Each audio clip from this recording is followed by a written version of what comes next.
I'm Cassandra Quave. I am the host of the Foodie Pharmacology podcast. A huge fan of Sue and her book, which I know you are all also huge fans of, and we're super excited to talk tonight, Sue. And you're dialing in from Alaska. Yep. You know what's been going on lately? There is oh, that was so fast. I saw a question come up and somebody said it's a real treat. Goddamn right it is. I love you guys, and thank you. So much has been going on in the last few years. I have to let you know, and I'll get a little emo and then I'll go past it. I'm not going to dig deep. Our country is really into the oil and gas right now, and Kavik is now owned by another corporation. And that was a really hard thing. The fact that I'm getting so emotional about it, I spent almost 3 decades there, and while I didn't feed the foxes, I was clumsy with a ham sandwich once in a while. But the fact that I can almost not breathe at not being there, it was time. I was the warden out there for a long time, and these new people, I hope they do well. I hope they remember the ecosystem is delicate, be nice to it, and I don't plan on stopping driving a car. So yes, we do need oil and gas, but let's be as careful as we can be. But a part of my heart doesn't beat in my chest anymore. So I'm down here at the Chena cabin, and that's where I'm going to be for a little bit. I thrive and I live and I explode into a ray of light when I'm challenged. I always mix the ecosystems in with it, a little bit of swearing. I don't smoke cigarettes anymore, so the cigars and all that are out. But I've already got ideas on what I want to do. There's still a whole lot of systems that need help. The cabin, I was not able to. I came down here this winter because I wrote the book, and I need to be more present. There it is, North of Ordinary. And people ask me, where do you live? Well, just a little north of Ordinary, man. But so I had to be down this way so I'm more accessible for airplanes or travel or even going to town and seeing people and doing things. But I'm just a gnat's ass away from 63. And yes, I knew my body was like, if you fall off of one more piece of equipment, I am going to make you hurt, But it's different when it's just suddenly gone. But I have a feeling the big cheese, something that's smarter than me that can create a butterfly out of a caterpillar, he's got a plan, or she, I'm not saying it can't be. And I'm gonna build another camp. It's going to be a very unique location. It is definitely gonna be similar as far as an ecosystem that needs a little representation. I'm sure there's going to be some foxes there that are going to require pets and a clumsy ham sandwich once in a while. But you haven't seen in all the 23 seasons, you saw me build a lot of things. You saw me bone a lot of things. But you've not seen me take a raw piece of land and create the magic from scratch. Yeah. So whether there's talk about following it in a series. But if not, I met a lot of people, find people, other people, and I take a good selfie. I'm not going to be able to hold it while I'm getting distracted. So I wanted to this is the first day that I can't go into all the details, but I can say that it's heartrending to not be Kavik. Yeah. But I am not Kavik. So I pushed it a little bit and got bushy on it. So it's a good thing that I'm not there. I need to heal. I didn't make the foxes pets. They're not gonna, they're not at the standing at the runway going, "Where's mom?" Maybe a little, but you'll be with me if you choose to for the next adventure. I'm Mm. not done. I'm not done yet. I may snivel and cry and cut my bangs too short, but that's part of my charm. Well, you're Um, getting so much love in the comments too. I I'm mean, sorry, people. I cannot see any well, of the I, comments. I I will Not read at some all. to you. They're just saying you are the queen of fresh starts. You can do anything. We love you, Sue. Our heart breaks for you, Sue. God has a plan for you. Just take care of yourself. We love you. I mean, people are there with you, Sue. You're Yeah. loved. And, I have faith that Oh this is my God. just the beginning I of am so something excited about some of incredible. these things I want to put together. Yeah, Maybe Cassandra, you and I can do a little bit more of this because I want people to be involved in it. I yeah, pre I can't see all the people that are here or not, but you can see me. yeah. And writing the book, all of the comments in the book, I ask, "Oh my gosh, how is this?" I see something, "How's your daughter?" When I went to Barnes and Noble and I connected with a family, special needs kids, and he saw me and he doesn't really care to be touched or anything. And he got into Special Olympics for the swimming, and I said, "Hell, show me how. I'll go time this stuff, man." And he brought me in dead nuts a winter, and I flew down because Zachary wanted me. I got him a lifetime movie pass because we went to his first movie theater together, Oh, and wow. just a lot of because that's a lot of information coming at him. Yeah. But we became besties, and he learned how to cook a hamburger for himself on the grill. So I came down dead nuts a winter, and we did that. But my thought is with this, I don't consider you fans. That inflates the ego larger than my ass. That's not healthy. I like But that. your family that I haven't met a lot of you yet, but we have a whole lot of years under our belts. The ones that get a little mean, it's like, "Oh, you're taking a walk. Try and get back on when you don't feel mean." But I want you involved in what I'm doing. I want this to be a give and take.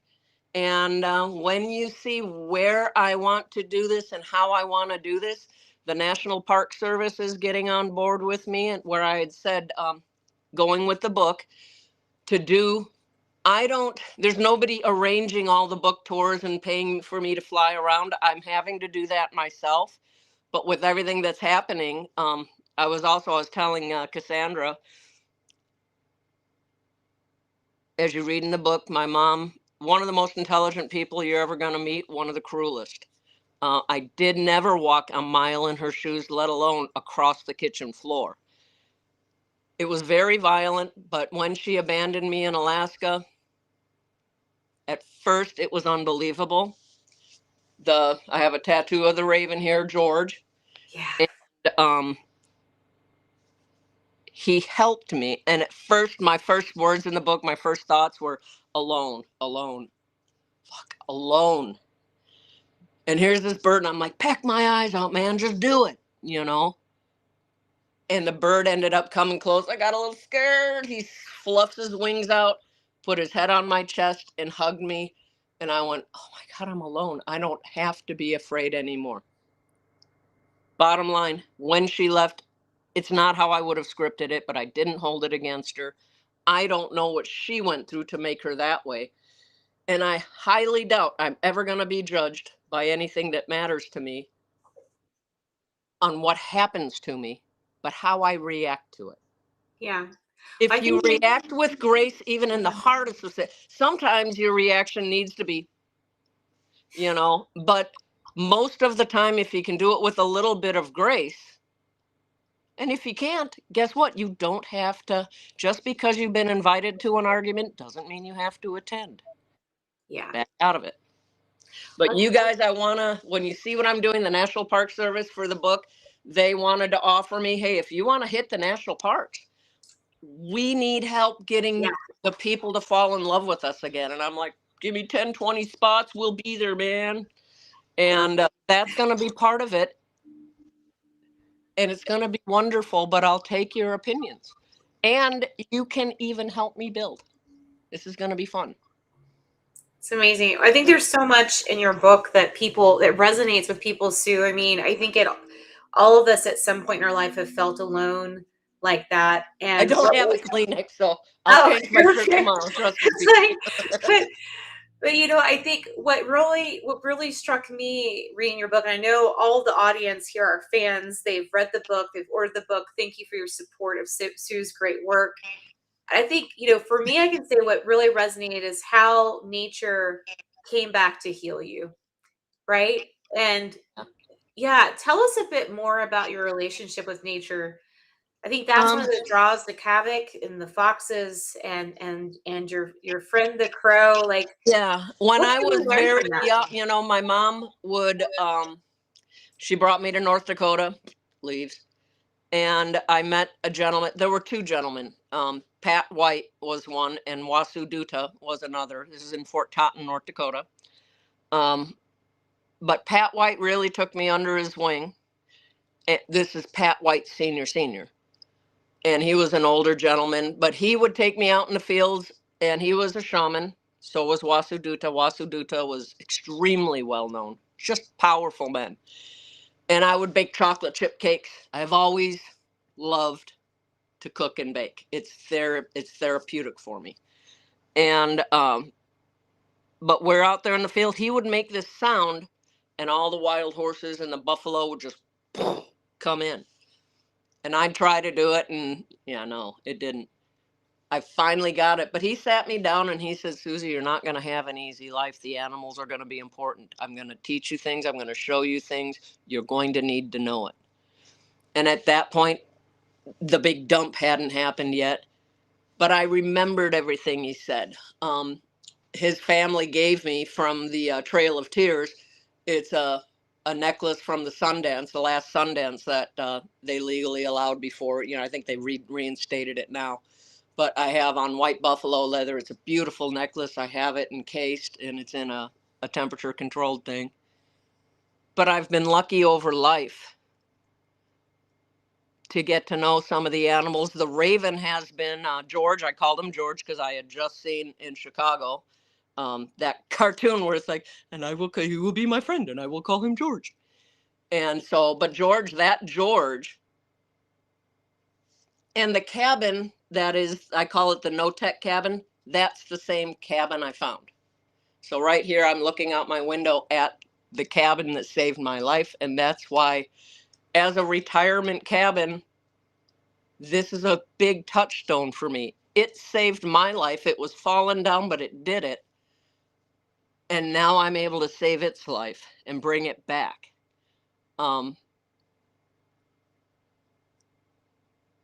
George lived 17 years. I was in and out, off and on, and he would follow me wherever I went.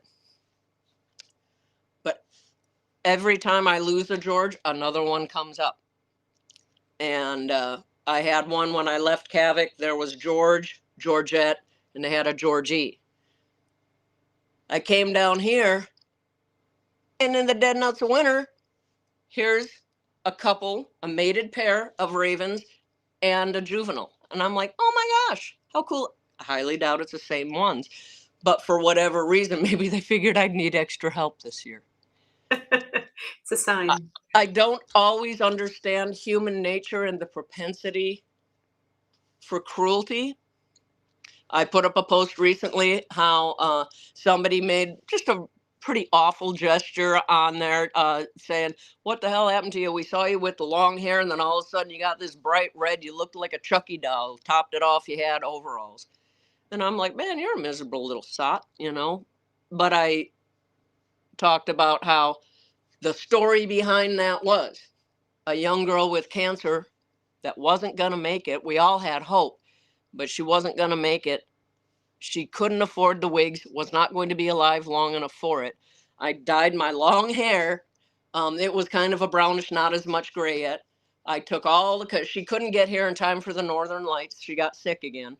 When she got up, we saved all the snow in town and piled it up and then filled 2 Street and let her be on the dog team while it ran. She couldn't afford the wigs. And she's like, it's okay. I dyed my hair white, put all the Northern Lights in it. And she was like, it looks like the Northern Lights. I said, yep, now you're going to get your wigs. She said, I'm not going to be alive long enough. And I said, oh, yes, you are. Bam. And these people came up and she braided my hair, so she had 2 braids. Then we had a ponytail in the back, and then she had some short stuff. But I said, go ahead and cut it. We're going to sew it into hats. And she's like, no, no, no. And then she got her first wipe. And I was like, hey, you are taking that seriously, girlfriend.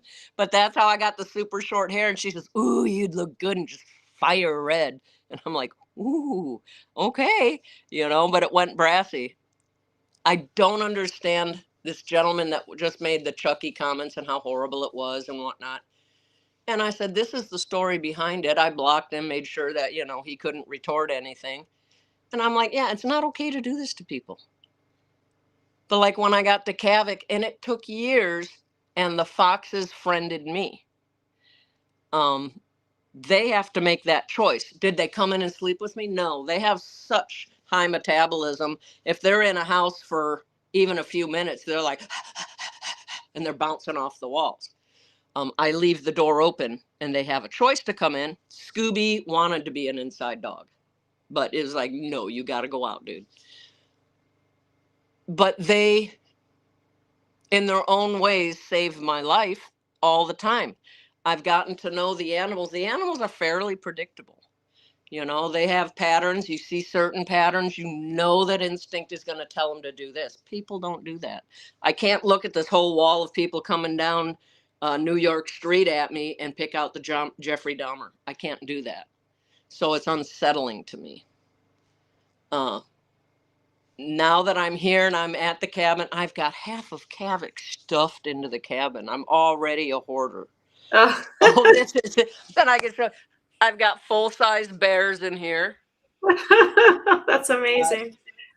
Lots of animal decorations. A lot of the animal trophies, if you want to call it that I have. There you are. I'm here.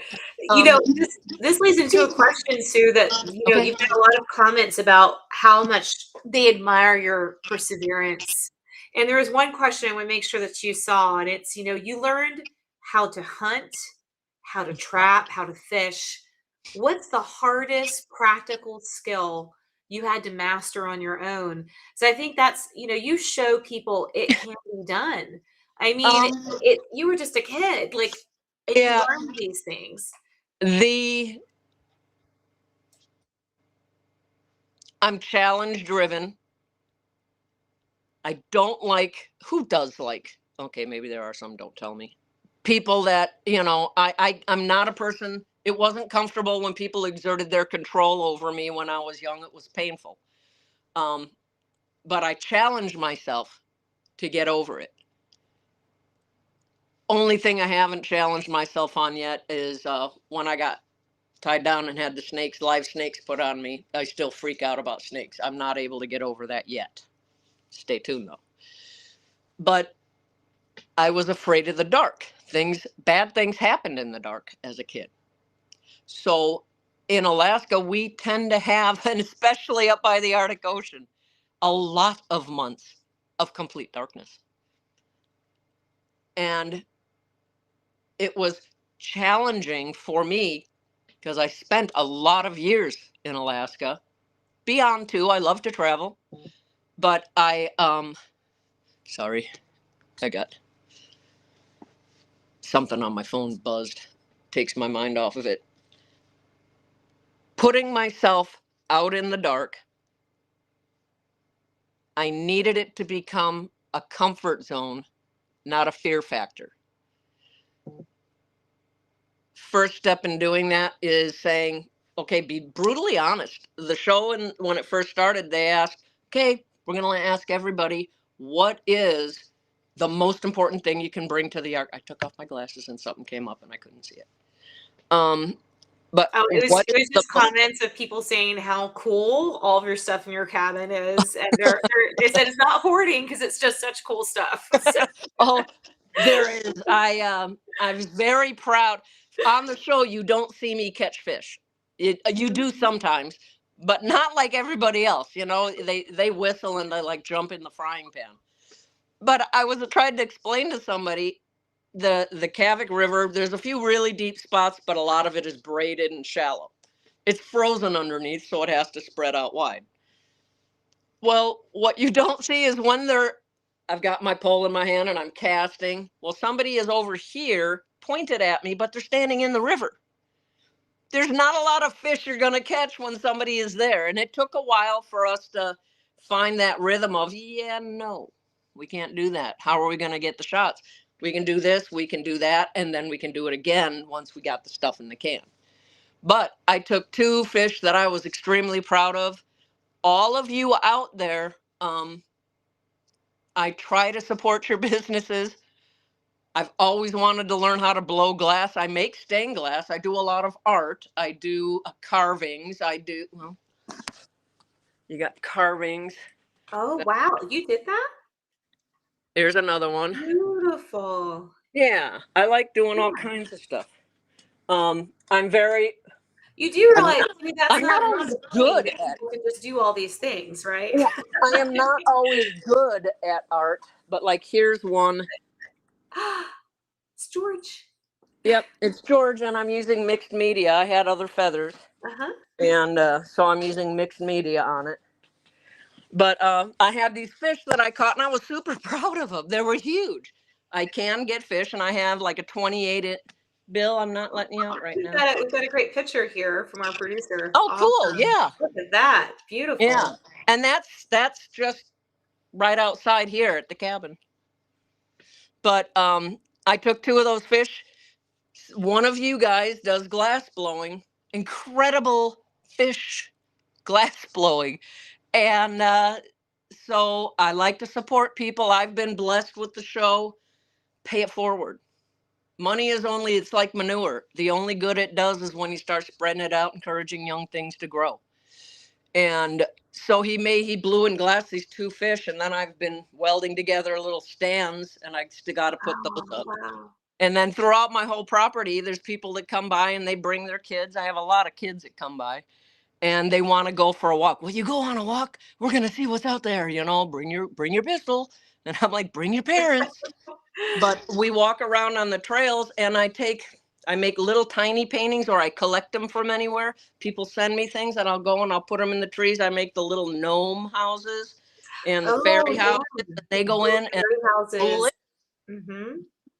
If you remove something, you have to leave something. So come here prepared. It doesn't matter if you're a fairy and you're out there, a little button is a plate, man. Think size.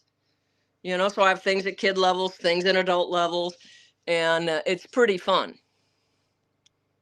That's amazing. Well, you're getting so many comments on how incredibly beautiful your carvings are.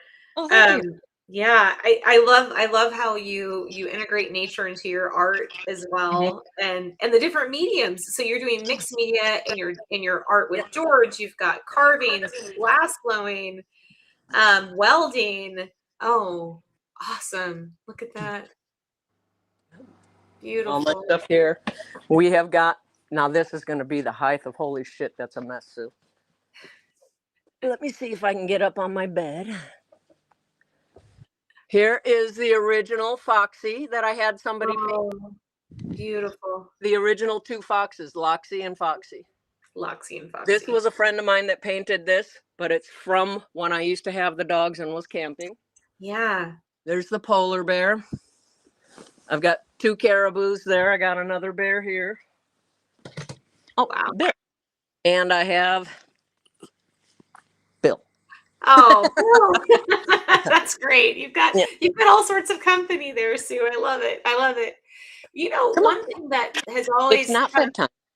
One thing has always touched me from your story, Sue, is how incredibly passionate you are about lifting up, especially kids that are going through hard times. I mean, you've just got these incredible stories of connection with kids. Like, where does that, because that, again, it's something that's just so generous and outgoing that a lot of folks just don't do. So what's drawn you to serve the community? And it's not just your local community, And it's really a global community in this way. I was told by head doctors when I was young, and of course they talk in front of you because it's like you can't think, right? But and they told my parents, yeah, she's never gonna mature emotionally more than 6 or 7, man. She's you know now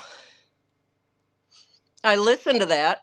I've never been the type to just, if you say it's black, I'm going to be like, looks chartreuse to me. But if I need to shake my head, okay.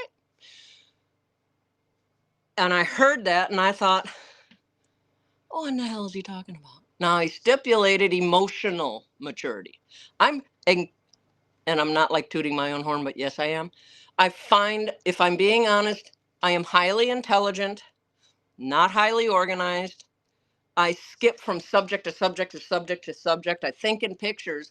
If something I'm doing or somebody says something, suddenly there's a new picture and I'm like, oh my God, and I'm gone,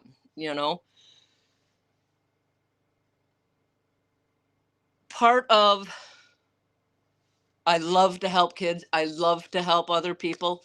I called a woman, I've been friends with her since I think 2011. And we share a love of the Chicago Cubs. And on I don't have TV, but on a Super Bowl thing, she called me on, I think it was Skype at that point. This is a lot of years ago. And I watched it through the phone or through the Skype program. And so here and there, but now she's in her 80s. And so the other day, she says, man, you look a little tired, just letting you know. And I said, yeah. So I called her up and I said, what's going on with you? And we had an hour-long conversation. And then we were giggling about stupid things like telling fart jokes and stuff. It was crazy. But when the doctor says emotionally I'm not going to really mature a whole lot, I do not have the tools. And that was a problem in my marriages. On me. They had their own things. I never was shown or had an example of what a healthy, loving situation was. I had a lot of escapism so I could keep myself safe. If I needed that hug, not a huggy family, not a kissy family in a good way. But we had one of the only TVs at one point. And everybody's doing their own thing. Everybody's knocking you aside until that TV that came on. And everybody was in the room and staring like this. And I went, wait a minute.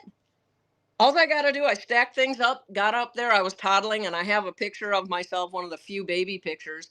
I'm still in one of those chairs that you push, a buggy or whatever. And but I've blown out the feet in my jammies, but I got my hand on my hip and a scalp. I would climb up on the TV, sit there. Everybody'd come in, and they're staring at me, and I'm like, attention. And I was perfectly happy. I adjusted what I needed. Now you go back to your question about the kids and what's that about? I live life, hopefully always will, like a 3-year-old or a 5-year-old that just was given $100 bill and go into Stuckey's and do the shopping for the road trip, girl. You do it.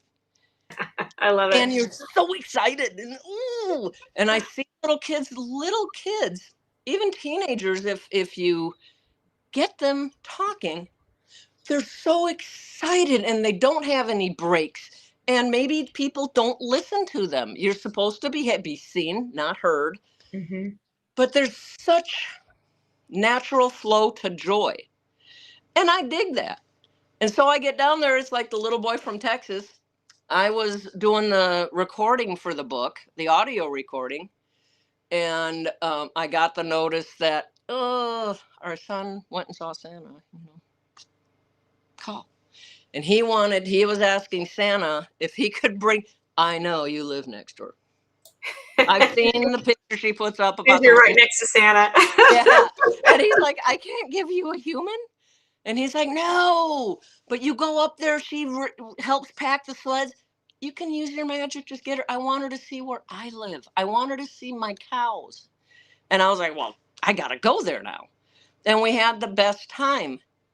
When you can spread joy, when you can accept joy from those kids, then giving is safe.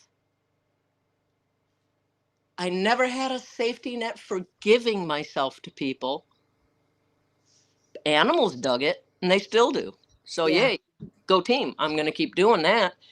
But I see kids, and I'm like, what's on your mind? I was thinking about, marbles and frogs. Dude, that is so cool. Do you know I have a frog in here that's stuffed and he plays a banjo? I love it. But yeah, Well, that's where I would rather be filled with light and giggles and share that. If you think I'm too immature, you're probably right. So don't sleep with me or pay my bills. Get to stepping. I love it. Yeah. But you do share joy, Sue. And the discussion about your advocacy for children brings up another question one of our listeners asked. And they ask, I would love to know, what would you say to 12-year-old Sue now? Um, Interesting answer. I don't think like that. If you dwell on the past, you're not going to change anything.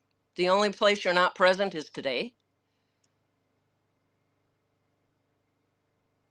It's a supposition that's not going to mean anything, because I don't, like when my mom died and we had the whole time before she died, she'd call and I never liked you very much. Yeah, I got the coffee mug and t-shirt. I got that. I said, but I love you. Doesn't mean I always like you either. I don't ever want to go back and try and change a damn thing, because it took all the good, all the bad, all the bad things I did. Okay, that wasn't that bad, but I'm a workaholic. Eddie was Mr. Mom, and he fucking was great at it. He also took care of his mom. We had to make some really tough decisions that made sense to us, nobody else. Would I go back? Eddie was one of the loves of my life. Would I go back and say, take your fucking heart medicine? It took everything we have gone through to get where we are today. And I like myself. I'm a lot of fun to hang with. This whole Kavik thing is difficult, but necessary. The foxes have new owners and they need to get further out. And I had it for 30 years. Let somebody else have some control. But it's hard. Would I have given away less money and saved more money and been able to? The fuel this year was looking at being $18.75 a gallon. I'm glad I don't have to face that. So looking at the 12-year-old Sue, she did really good at what she was doing. She made the decision, fuck, I can't hang out here in this cabin. Somebody's either going to find me and beat me, or I can get there first, set up my own little place. I got to get to school. I loved school. School was great. I love being intelligent. I just love that stuff. Makes you wonder, college. My only college course was belly dance. Happy husbands, but they died, Sue figured it out. And had she not developed the critical thinking that I now possess, if I would have somehow stopped that, maybe I'd be a real dickhead right now. I don't Yeah. want it. Well, Takes that's the all thing. the It's good and the about bad how to bring you you where you. react. Yeah, you talk about this a lot. It's how we can all be faced with really hard things in life, but it's about how you react. And this leads Yeah. into another question from one of the listeners. Okay. Sue, how did you finally make friends with the darkness? I think this is something we can all learn The from. darkness that I Mhm. was afraid of. Yeah. When I got to Kavik, when I even did the dog teams and stuff, not race dogs, big freighters, it I don't give in to fear.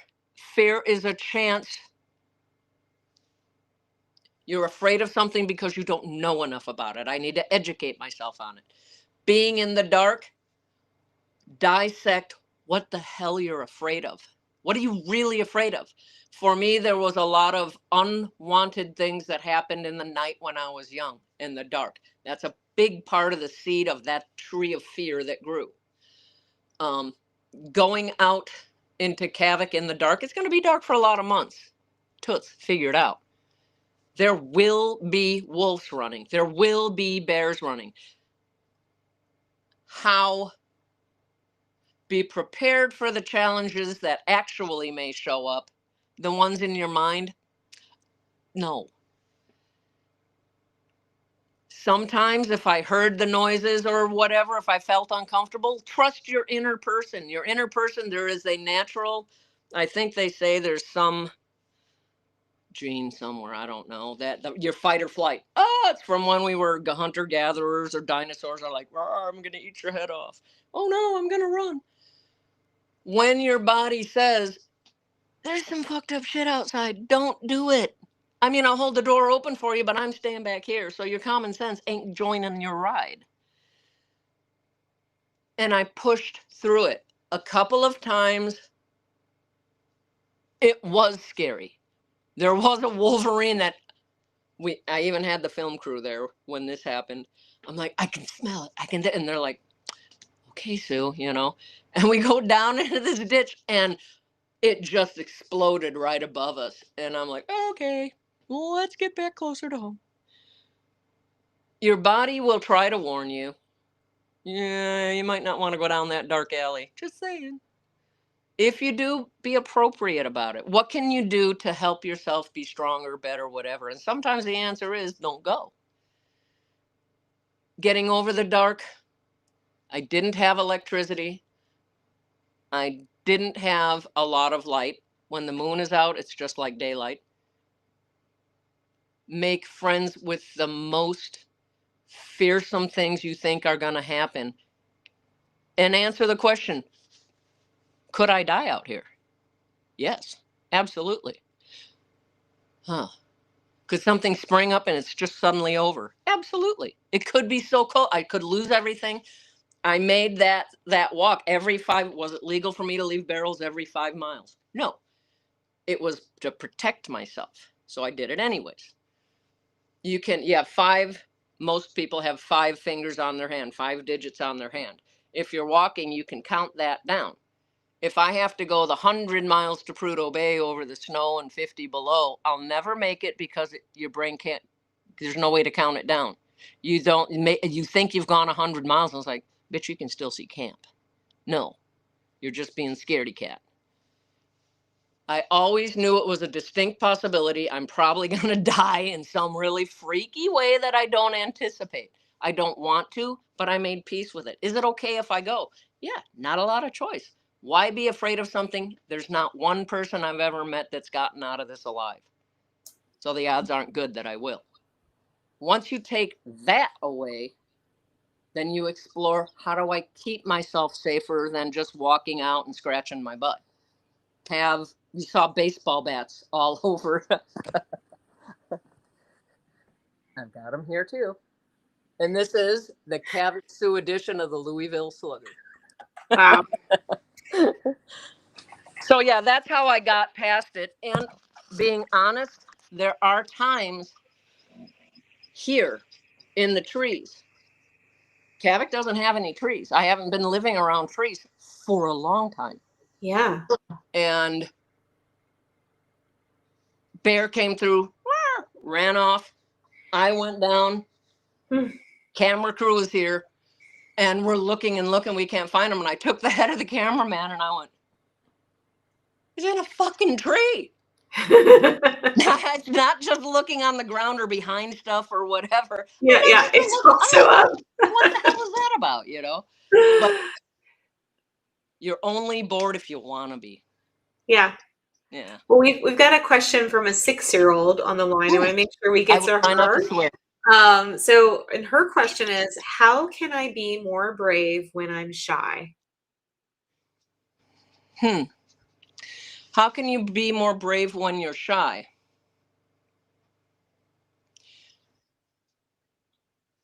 I I would. It depends on what you're wanting to do. Are you wanting to go for walks? Are you wanting to introduce yourself to people?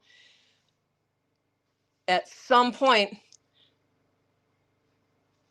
there's a tendency with shy people to make yourself a little small. You're like, hi, and you talk soft.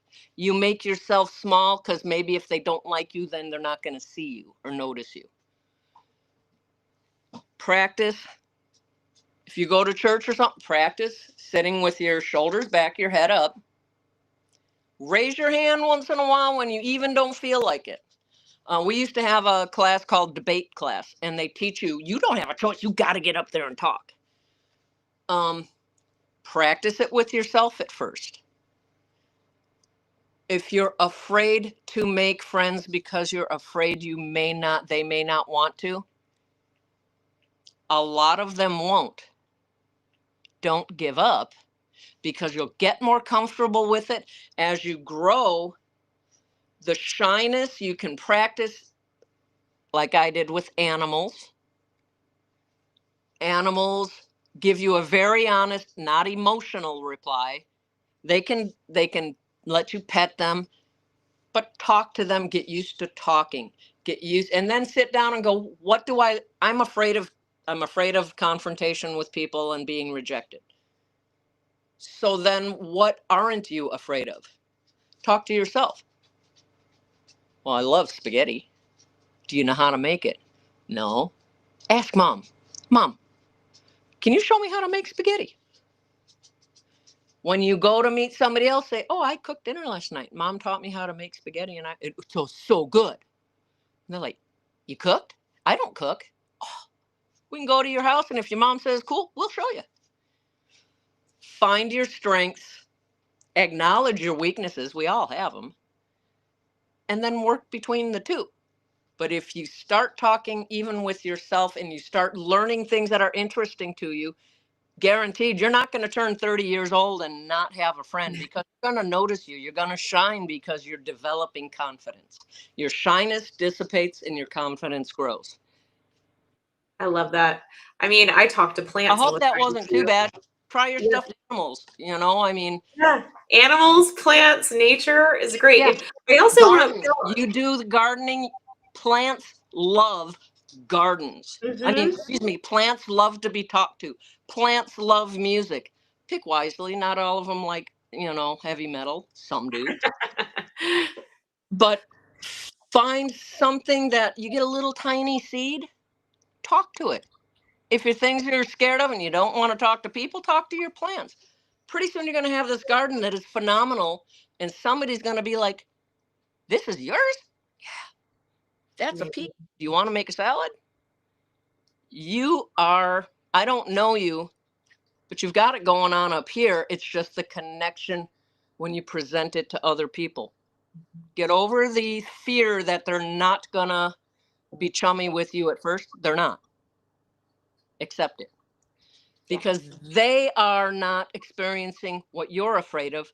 They may have their own fears and they don't know how to express it. So give everybody slack, make some cool stuff, and you're going to notice somebody's going to come and talk to you. I saw your garden. Can you show me how to do that? Yeah. That's amazing. I mean, and I know you also communicate and share through your art too. And there's been so many fans, and so many comments earlier and continuing on how much they love your artwork. And I just want everyone to mention to, like, we do have your collection of totes and t-shirts and more featuring Yes. some work Yeah, around please. here. So please check it Yeah. out. mysterycontrol.com. There's a QR code as That's well. my map that I made of all the resources Beautiful. in Kavik. I think in pictures, so art is very important for me for self-expression and memory. But yeah, if you go to mysterycontrol.com, they've got an area getting some more t-shirts out. I've got a lot of art that I create. There's some pieces that, no, I don't want to put it on a t-shirt. I've given it to a grandchild, or I now have 2 great grandchildren. Some things and some things I'm just not ready to share yet. There's a reason I can't read that. She says, "This is healing the little girl in me who also was afraid of the dark. Thank you, Oh, Sue." good. You're welcome. Okay, another weird factoid about getting over the fear of the dark. I became, this is so hippie, I became the light. I love being happy. I wake up and I go, yes! And my dog looks at me and he's like, oh my God, you're awake. Can I please get off the bed and go pee? Yes, I don't want you to do it here. We get up, we have our routine, we go outside. If I can remain in control and I'm the light. There's a booger behind that bush, I am so filled with light, you're going to crumble. Don't touch me.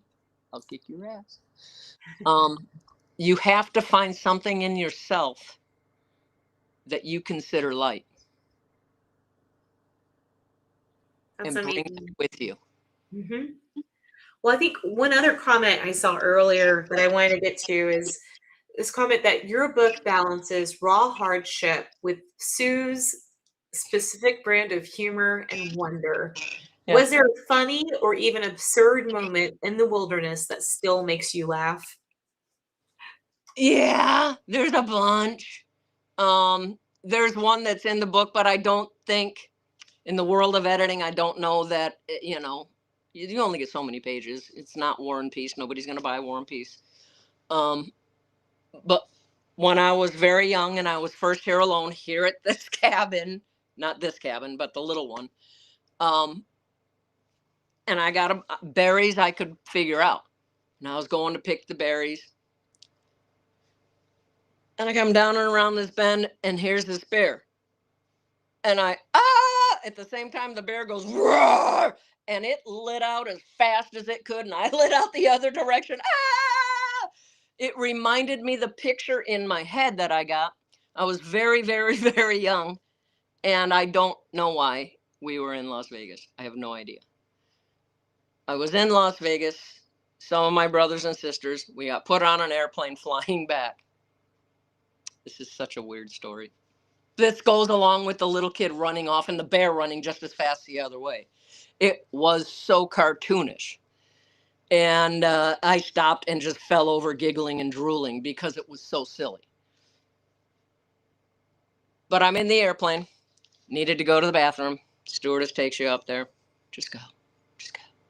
Push the button when you're done. You're a little kid. Maybe I was a chunky kid. I really don't know. I have a tendency towards chunk. Going to the bathroom. I didn't know. Get off of it. Pull everything back together. And then push the little button. No, I'm sitting there, push the button. My butt got sucked down onto it hard. And you felt a little water. Not my happy. I come barreling out of that place. Ah! Pants down around my ankles, messier than hell. Ah! So that was the picture I had in my head from being young, and I had to get away from something majorly scary. That's what I did there. And it was the first time I hadn't thought about that. I was so tiny. And I mean, I could toddle, but I wasn't much more than that. And so when the bear thing happened, here I am, and I'm running again. And I stopped and I went, well, in my head, I went, well, at least I had my pants up and I didn't feel nothing tickle my ass. And yeah, there you go. I love it. Well, I can tell you, we've got a lot of comments here from the readers about how they devoured your book. They love the story. They love the Sueisms, as they say. And they're all asking, when's the next book going to come out, Sue? They want more. I have Yeah. one that I'm working on. I've Amazing. got 5 chapters outlined, and Mhm. it doesn't go into the minutia of Kavik again, but it takes you from there into what's happening to me now. I didn't discuss a whole lot of my children, lots of children, family stories, great children, grandchildren, great grandchildren. You're going to hear a little bit more about that, but there's something I'm doing I have to wrap up Kavik and how I feel about it. And so that's sort of where this is going to go. And, I'm going to be 63. I want to throw in a couple of recipes. People were like so sad. We didn't have recipes and we didn't have a lot of photos in it. And but it's a work in progress. But yeah, I've got 5 chapters outlined, and it's taking me from what I thought this is going to be. This is it. This is me. I'm an Arctic queen. Yay. But the world has more need of a person like me than Kavik does. Kavik is on a good path. And even though it crushes me, like I say, I'm not quite sure that my heart's beating in my chest anymore. But it will again. If anybody's had a bad breakup, a divorce, or somebody dies, or, you know that all-encompassing bleh for no reason. And maybe you just really get comfortable with your fucking top ramen and some hot cocoa. And that's okay, but it's not a place to live. It's a place to visit. You endure it.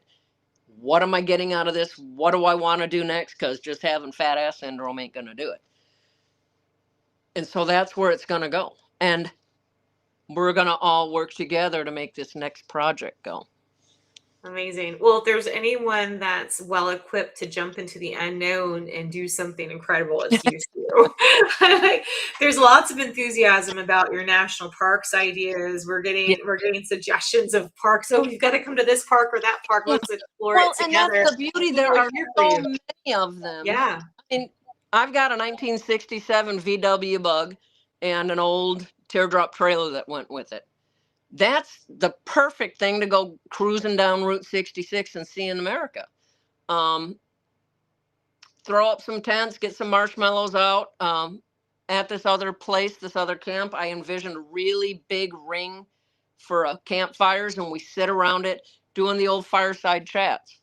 And it's not all about me, but I do tend to talk the most. But get the kids, go to the parks and fall in love with it again. There are parks that are just losing everything. We need to save that. There's plenty of highways. We can just revamp those on where they're at. But once the parks are eaten up, they're done. So there's a lot of places we can go do that. And the world's a big place and they make airplanes. This could be experiential things we could do together. I'm almost 63. I highly doubt I've got 20 years left, but maybe. We don't know. I could have 2. Fuck, I don't know. But what better way? I've done this. I've done that. I don't want to do that. Some things just because you were invited to do it or it's presented. Oh my God, you'd be so good at this. No, I don't like that. You can say no to things. Try to do it with some tact, but if you need to, hashtag you too. You're not gonna like it. Don't do that. I don't put limits on what I want to see. There's a whole planet. Yes, I really dig my backyard, but I have a lot of them. There's some definitely some chat comments about how they love the idea of fireside chats in the national parks. Amazing. Well, here's another question from a reader. Now that the book is out, what do you hope readers take away about resilience, solitude, and being extraordinary over ordinary?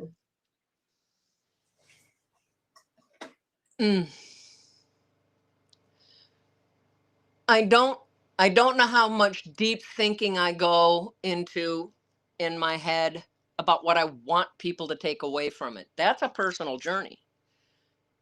There's things people get from me just by me being me. It's okay to be different. I'm not everybody's cup of tea. Trust me. Take away some knowledge of maybe who you thought I was, and you're seeing more of who I was, who I am, who I might be. What do I hope people take away? That it's okay to be themselves and not be loved and perfect. Just because somebody makes you feel bad doesn't make you bad. You've made yourself feel bad because they were douchey. You don't have to do that. It's okay to wear mismatched socks. The world isn't going to stop spinning in a circular fashion because your kids like to wear a green sock on one and a red polka dotted on the other. Who gives a shit? It's really not something worth fighting about. Now, if you're going to a big event like me, I go to the Emmys, and there are a lot of people, you look better in jeans. I like you better here. And I'm like, yeah, but it's not right for the venue. And it's nice to get out the little titty tape hair dye and some fancy spangles. That's kind of fun. I never had that. Don't want to do it all the time. High heels is not. I have some really good ones now, but everything that I got for those events, I had a granddaughter or somebody that, one of the grandkids. And now I have two great grandkids if anything else ever happens like that. But all of the photos that went with it, Keanu Reeves, Morgan What Freeman, was different Eli? things, That's all of just that you just stuff. dropped a name I would love to be in the same room as Keanu. What was that? But they, all that, all the pictures, all the photos, all the things that I talked about, all the articles, that's there in those. And I suck the oxygen out and the dresses are cleaned. Everything they helped me pick out, the videos, phone stuff, all that's in there. And so when I kick the bucket, they get these things and they have a time capsule of something they did with me, even though they didn't get to attend. Yeah. The whole idea of writing the book was well, I still have that granddaughter. She's 6 now, and she was turning 5 soon. And I was down there in Oregon with her, and she's looking up at the TV and she's looking at me, and I said, "What?" She goes, "You do that?" And I said, "Well, you're watching it." And she says, "Yeah, but for real?" And I looked at my son and I was like, "You don't ever talk to her about me at all. You haven't said, gee, when I grew up, I had to do this." And he said, "Mom, she's never been to Alaska. She has no practice. She was a COVID baby. She's got no practical application for what she's seeing. It's nowhere. She's never seen a place like that, Caribou, and you're getting your own food and you're bloody as hell. And then here you are wanting to hug on her." She's like, "Whoa, check the woman for some weapons." Just saying. So I thought, well, you know what? I didn't want to write a book because I always assumed you had to have an ego that didn't fit through the door. My ego still fits through the door, so that's all right. But when my own granddaughter was like, "You really do that?" It's like, okay, I got to write down who I feel I was from my perspective. And how unique is it? I have series, I have film that shows what I'm doing. And it's not always great. I swear a little bit. I kick things. I throw little baby tantrums. I have the emotional stability of a Ritz cracker. And other times I'm tough as nails. You never know what you're going to get. But they're going to see who I was. They're going to read about who I was. They get the audio. And even if I'm dead 30 years, they'll be able to hear who I was. And that's an awfully big legacy to leave behind. Put together the family favorite 5 or 10 recipes from when the kids were growing up or me. And, it's like bear stew. What's the first ingredient? Let me tell you a bear story. You got to go get the food. You got to grow it. You're out here and you don't have any food and you're starving. You got pine trees, you got spruce trees, that thin inner bark. It's a type of, pretty fibrous. You're going to have no problem pooping, but it's got a lot of sugars. It's got a lot of proteins in it too. Knowing what's around you, that's part of this next thing. What can I pass on? I'm not going to be here forever. So we had the beginning. You had the middle, which is the book, which kind of goes over all that. And now, what do I want to leave behind? What do you guys really want to know? What are we going to do together? Maybe we're going to sit around the fire and we're going to make a fireside cookbook. And somebody's going to have Taco Tuesday. Like that. It is going to be, Texas Steak Thursday, The world only gets small if you forget to put on the magnifying glasses. Your eyesight dims, you don't feel comfortable doing things anymore. Adjust it. Get a buddy. Do the buddy system. If you're a grandparent that's older than me and you don't have, your kids aren't there anymore, call. I'll come pick you up. We'll go out to the beach and have margaritas for a day. What the hell? we're all in this together. I love that. Yeah. Well, I mean, I have to say something because I think there's something that we both share in this overcoming of limitations. And Sue, you and I have never met in person, but I'm a one-legged adventure lady. I've I got a. didn't know that, and I'm so impressed with you. This is my book, The Plant Oh, Hunter. cool. So I'm not bear Yay. hunting; I'm plant hunting.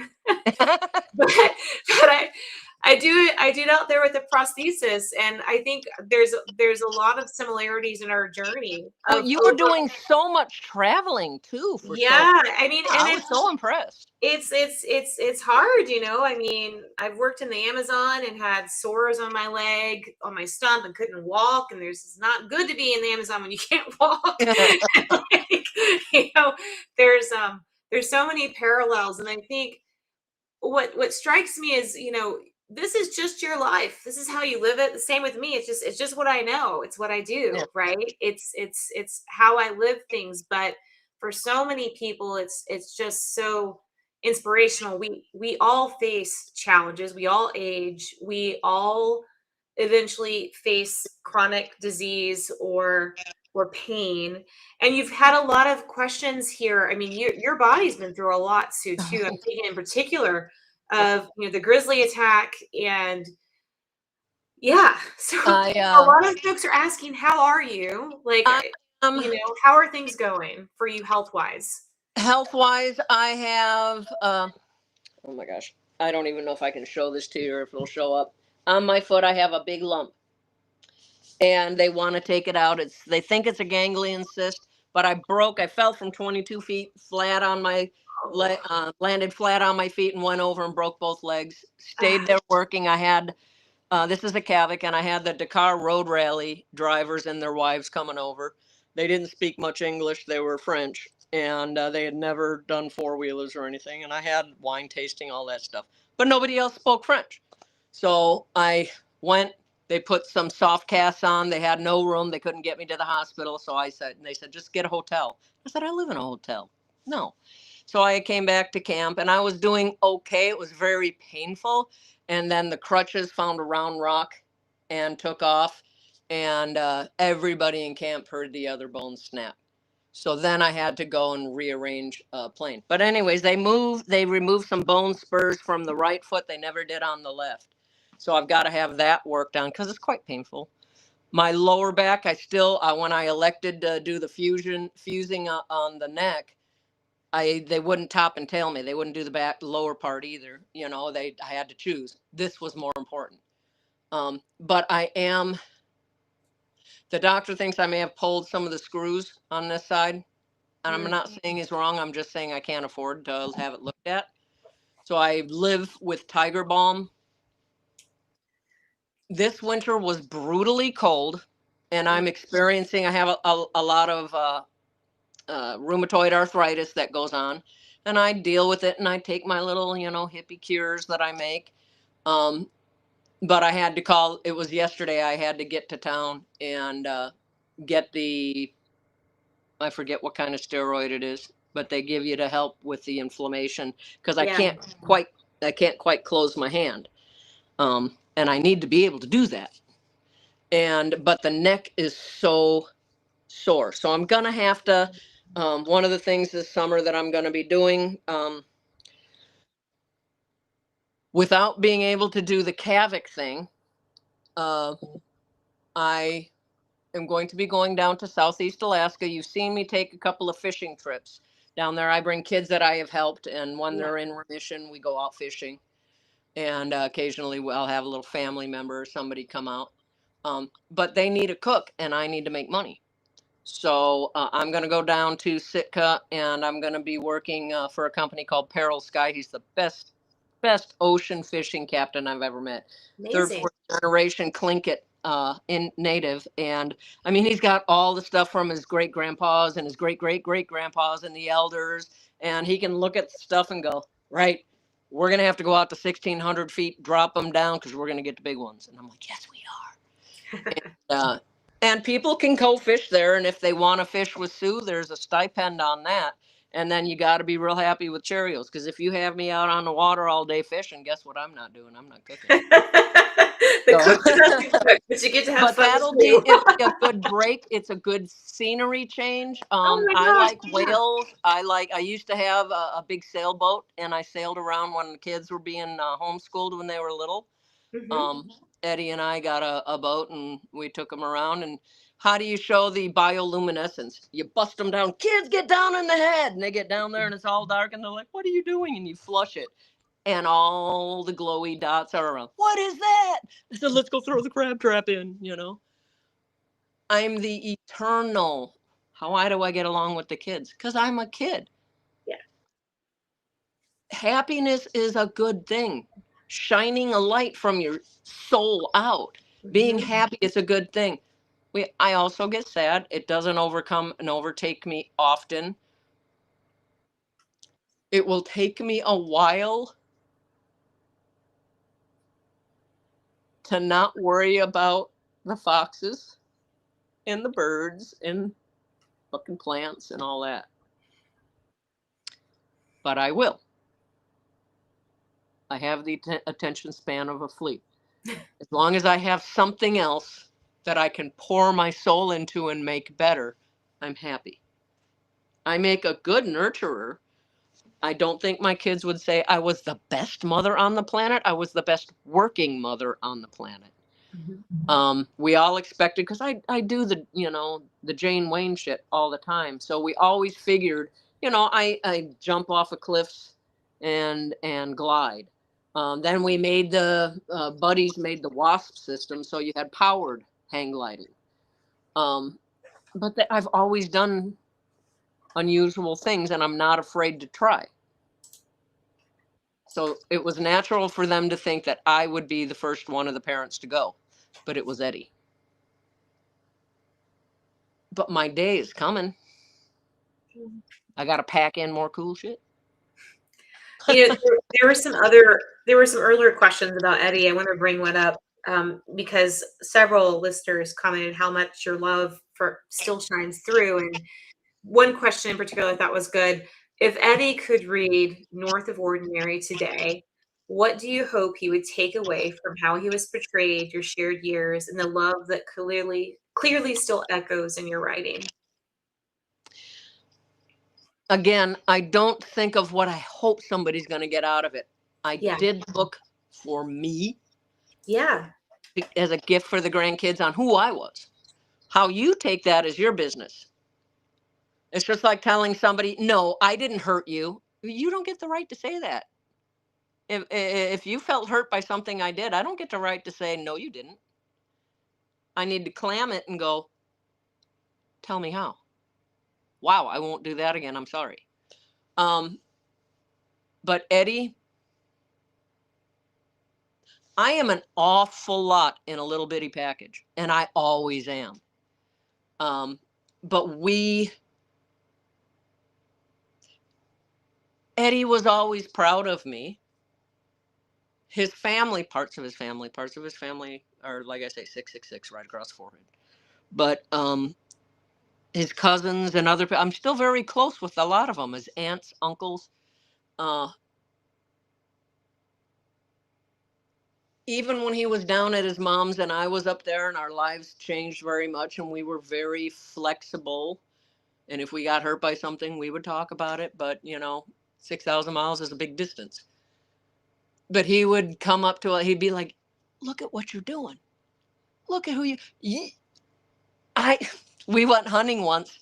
We're hunting elk. Eddie's here. His cousin's here. I'm in the middle. I was like the massive hunter. I mean, I just lived for hunting season. And because, I could stock up on the food, and then we'd have good, healthy food. And we're going down this thing. And I'm like, "Stop. There they are." And there's all these elk crossing, and there's a couple of blacktails, muley blacktail crosses. And I'm like, "Get out, get out, get out, get out." And he's looking, and he's just dead nuts to rights on this one. And he turns around, and I loved it about him, but I was like, "Are you shitting me right now?" He just got like, I get all teary, and he said, "I can't do it. It has big brown eyes. It's not a steak for me anymore. It's, look at her." And I was like, okay, it's one of the reasons I love you. But you can't hunt with me anymore. You can stay at home with the kids or something. If you want to come up, you're going to get the garden picnic ready. But, go get some of the other plants. But what would Eddie think? He would be my biggest cheerleader at the same time when I come close while his mom was still alive. You got to remember she was still alive. Um, and I would come down and everything I say, everything I do, we had that magnetism. And he wanted to come up with me. But he'd say, I'm getting hives. She's getting close. I know she's coming down. God damn it. I can't leave mom now, but I see her and I want to. He would be my biggest cheerleader, but we'd still have tears in our eyes and go the other way until we didn't have other obligations. And that doesn't mean that we loved each other less. We worked through some of the hardest things to make sure he could stay true to who he was. And he was a lot more citified than I was. I can go into these great cities. I love the opera, but then I got to know when I'm leaving. It's uncomfortable when I'm there too long. Being at the Chena cabin long time, there's more people that the hot springs are not that far away.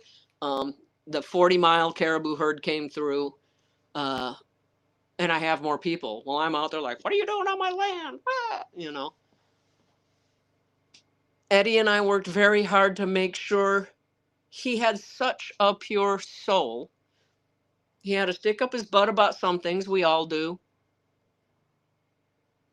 But we didn't ask each other to change simply because we were uncomfortable with the truths.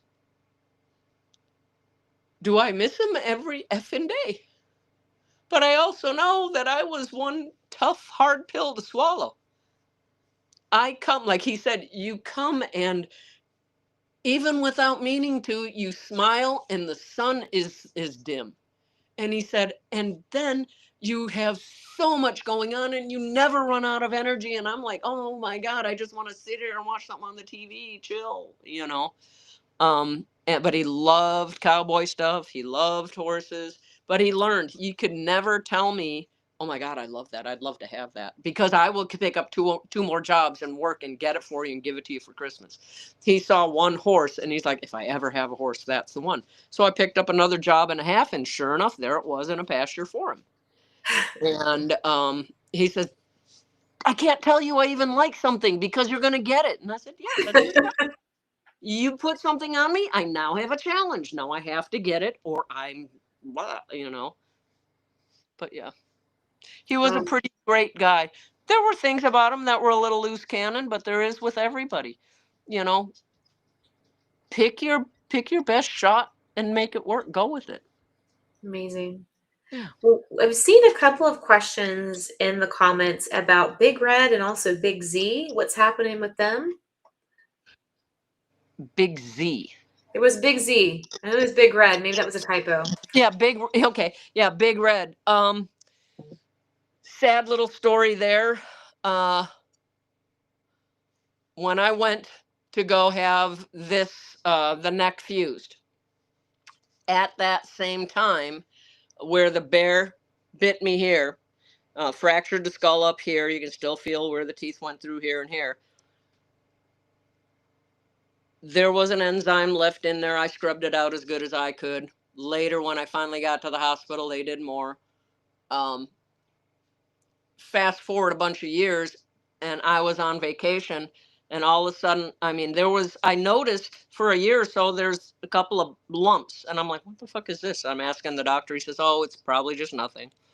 Does it hurt? And I said, no, but it's weird. I'm not lumpy Aikens. And, but what happened, I was actually on vacation somewhere else. Of course, they have a hurricane. And the pressure, whatever it was, it broke through on some spots. We ended up, I had 6 cysts on the inside between, on the skin and in the skull area. Where the puncture marks were in the fracture, puked out a lot of infection. Now, I had been having problems with my vision not being right, even with the snow machine accident. I attributed it maybe to part of that. Uh-huh. But there was actually an infection between the skull plate and the gray matter that had gotten pretty wild. And and I couldn't afford to do the regular surgery at first. And I'm just, I put my head on the desk and I told the doctor, you don't have a fucking pocket knife? Come on, I can do this.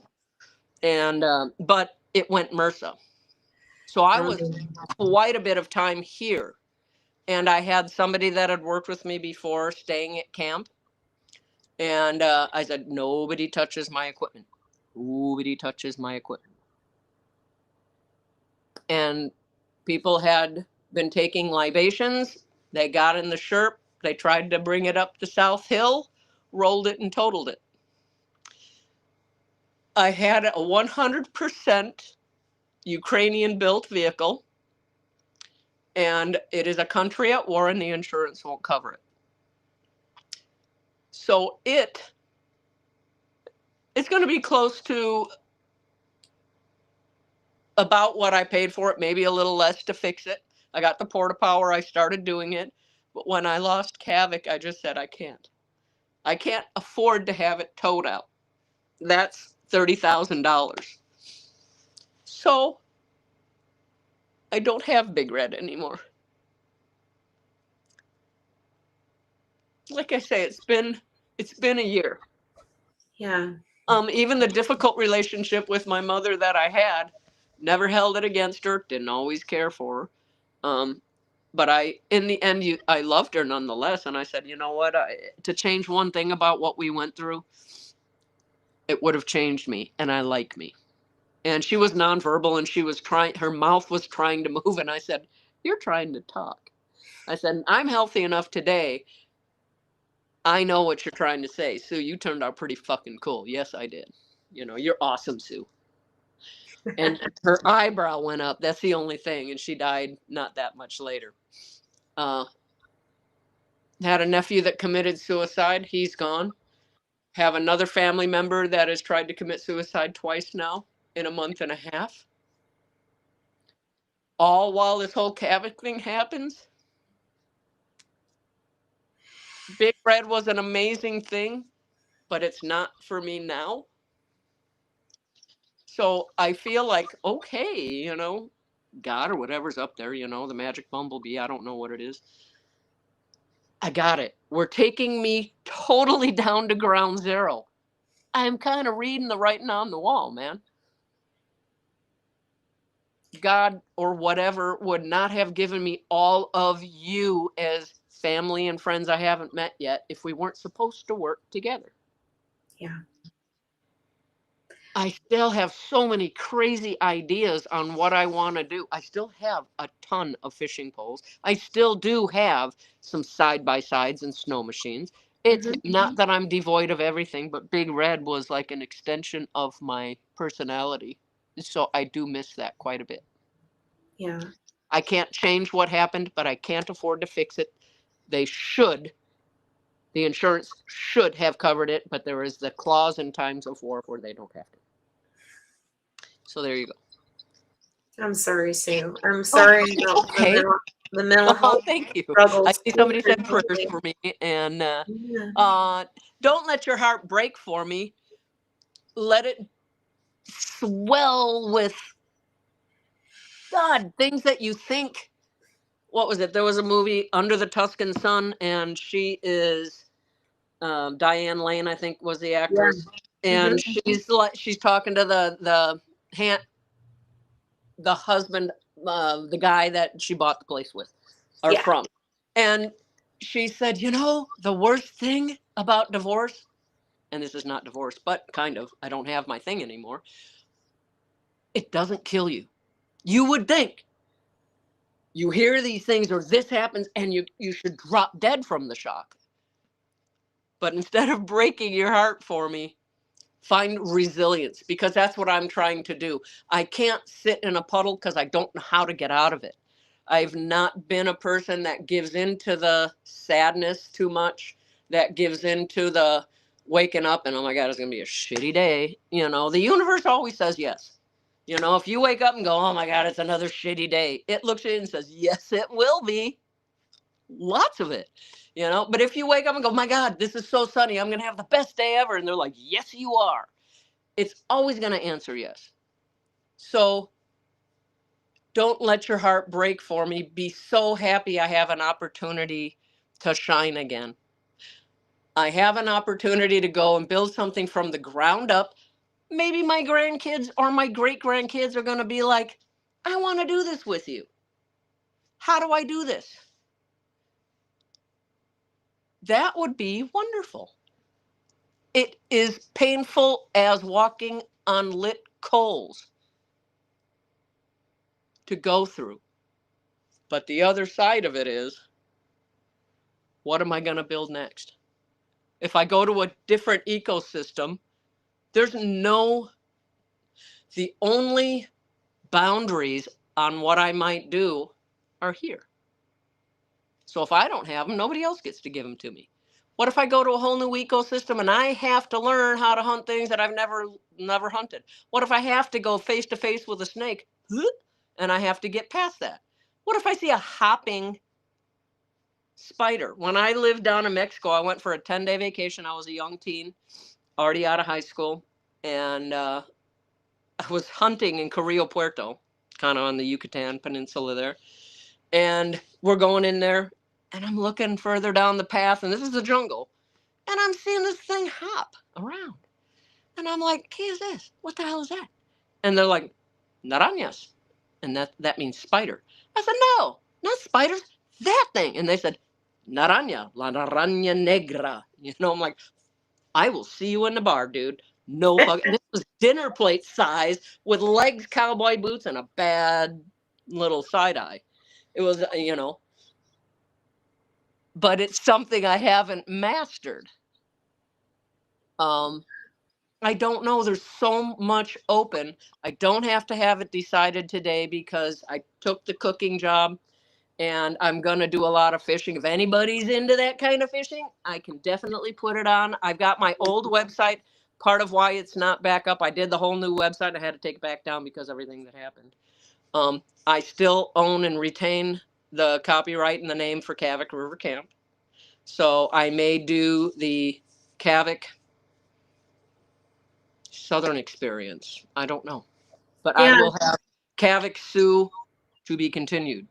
And we will work on it together. amazing.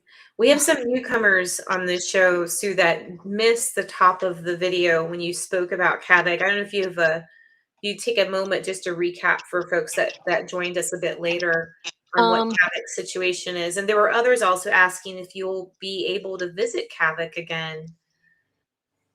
no. Um, at this point, I'm not going to get too into the intricacies right Yeah, of now. course. And Yeah. it's definitely going to take a little bit different thrust for their scope of work. But hopefully, as they get there and they're seeing more of what the possibilities are, you know, I have offered to be there to consult. There's a pretty big corporation, so they're probably gonna. Oh, I see something. Sending empowerment. Oh, thank you. Um, so what happened is there is a big oil and gas push right now in the country. Uh, Kavik sits on in Alaska. It's the natural gas line that they're doing. Kavik is the largest stranded natural gas field, 7 wells, all capped off. Huge, millions and trillions of cubic feet. And Kavik is not mine anymore. It now belongs to a corporation. And it's a very, very, nobody's being mean and bad. And the fact that it's tearing me up and I'm worried about the foxes and I'm worried about all this other stuff. I kind of went around the bend bushy. I didn't stay objective about it all. It became my life. And you heard me say, I am Kavik. Kavik is me. My foxes, my river. No, it's actually not, Sue. So I need to take a brain break and go, well, you kind of went a little loosey-goosey in the brain pan there, girl. I hope they do well. It breaks my heart not to be there. Doesn't follow that it's not time to do it. This winter was excruciatingly cold, excruciatingly big amounts.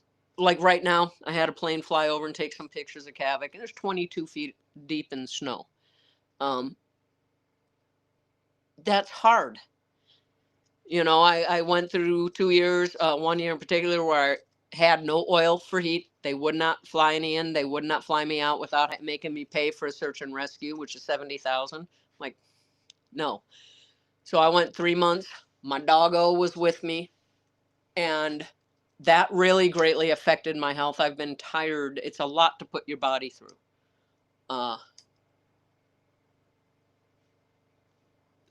I need the time to go. I took a job for the people that weren't here before.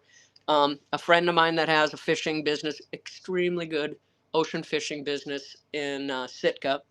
He asked me to be the cook for the lodge if I needed a place to get my, the space between my ears, some of the cobwebs out. And I'm like, yes, but I may make a lot of chocolate stuff. Just deal with it, But it's going to give me a buffer time to come to terms with everything. If they need me, I'm still around. But I have to earn money. I can't plan on all the clients that I had planned for this year. I haven't any. They are now either not being serviced at all or they're turned over to the new people. But they ask, no, you can't be up here unless we say you can be up here. I got much of my stuff out at the time. Anything that's there at this point, Yeah. You just sometimes have to shut the door and go, fuck. Sue, I think we share some comments with stubbornness, and I find in my life adventures, sometimes it takes somebody or some higher being forcing one door closed so I can open the next one. And I mean, I think you've got so many exciting things ahead, and I think it's yeah. And starting, I want to go with fishing with you. I want to encourage our listeners too. If you've got any questions, I'd love to get them. Like, you can pop them in the chat. I'm definitely scanning the questions for Sue here, so we can make sure we get to any questions that you have about. I can't. If you're saying things, it's difficult. I can't see it on mine, but they'll send me something. Yeah, I can. And then, but it's like teeny tiny writing. I'm like, yeah. I have bifocals. Stop it. Well, but I got my built-in buffer to go down and do the cooking. Great. I am formulating. I know I'm going to build another camp. I'm not sure where and how. But it will happen. And it's the one thing people followed for 23 seasons on the show. But the camp, I mean, I added a lot to it, but it was already in process. This is going to be raw land, nothing in process. How do you look at a mountainside and go, oh, I see the camp. I see exactly where this is going to go. I want it to be 100% green. I got to have, like, outside right now to talk to you and have internet. I have the little generator going. But otherwise, I have been in Kavik, not here, so I don't have the alternative energy going yet. My goal here was to do the geothermal well, and because it's a hot springs area, and convert one of the generators to geothermal electric production. But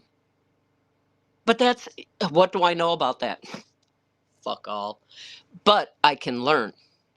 There's the only person that tells you no, that matters is you. Yeah.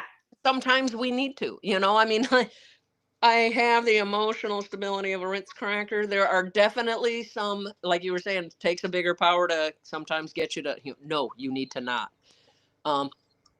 Had some bad relationships, and I just kept going, oh, you did that? Oh, that's okay. I might have deserved it. Let's just try again. Because you're just not seeing the real me. I'm cool. You just don't see that yet. Let me get back in here. And sometimes you need that big knock that says, no, stop that. You're being crazy now. It's not attractive. You mentioned Sue, like the logistics. So you got a generator going right now, and like what it's like to kind of live off grid. Do you have a wood burning stove in your place here? And I have, this is an oil burning stove. oil burning stove. Okay. Yeah, I've got an oil burning stove. I do have a wood stove in the back. I take old antique stove. There was a big push in Alaska, and I don't like it. The state, the government, whatever you want to call, some freaking creepy person. I get that they don't want as much uh, wood burning. Everybody did wood before.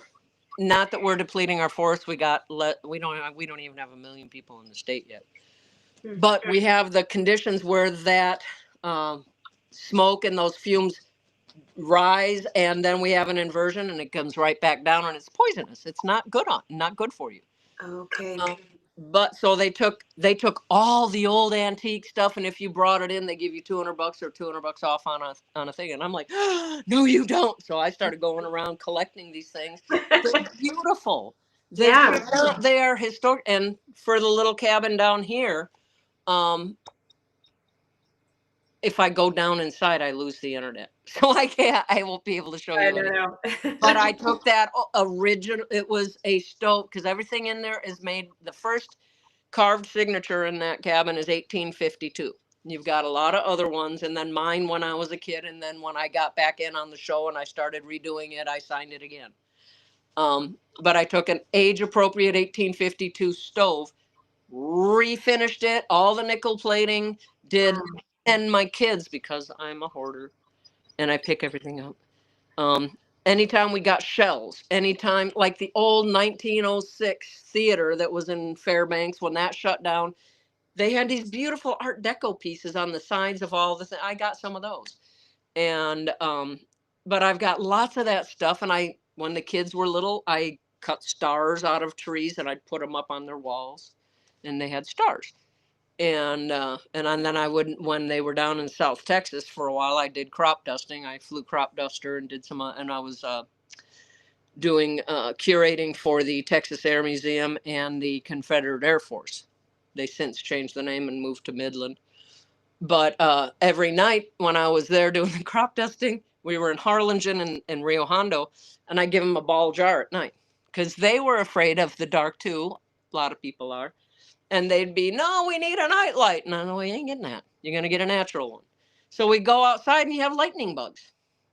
And they would pack that full of lightning bugs. And I say, now put it, their butts light up. And there's your night light. It's a natural one. I But the love goal that. is not to kill them. So in the morning, we got to let them go and you catch them again at night. And that made this really great thing as it was getting darker that they could still have fun doing something. They got little butt lighting bugs and they brought them next to the bed and they never peeped. They were awake for a while and then they fell asleep watching their butts light up. And in the morning, all the bugs are asleep. So they go and we let them out. So they'd have a renewable light source. That's amazing. I love that. Oh my gosh, my kids would have loved that too. Well, I know, Sue, you spoke a bit about recipes, and I know there's a lot of people have commented how much they would love a recipe book, like a cookbook. Yeah. But can you share with us, like, what sort of things would you cook on one of these natural, like, older stoves? Like, what are some of your favorite dishes to cook? Well, on the show, you're gonna pair it with what did you get? What did you hunt? I got the squirrels, and so I made squirrel stew. Some of the some of the crew were like, "Oh no, that's okay. We're not going to try it." I'm like, "Pussy," you know. But I like to get, like right now, we're getting ready on the spruce trees to have spruce tips. You can make pickles out of those. So I love to get that brine going, get them in there, and I pickle all the spruce tips. I've since done candied spruce tips too, which are really nice. I like to do, and boiling down the sap. I've got birch trees, so I make birch syrup.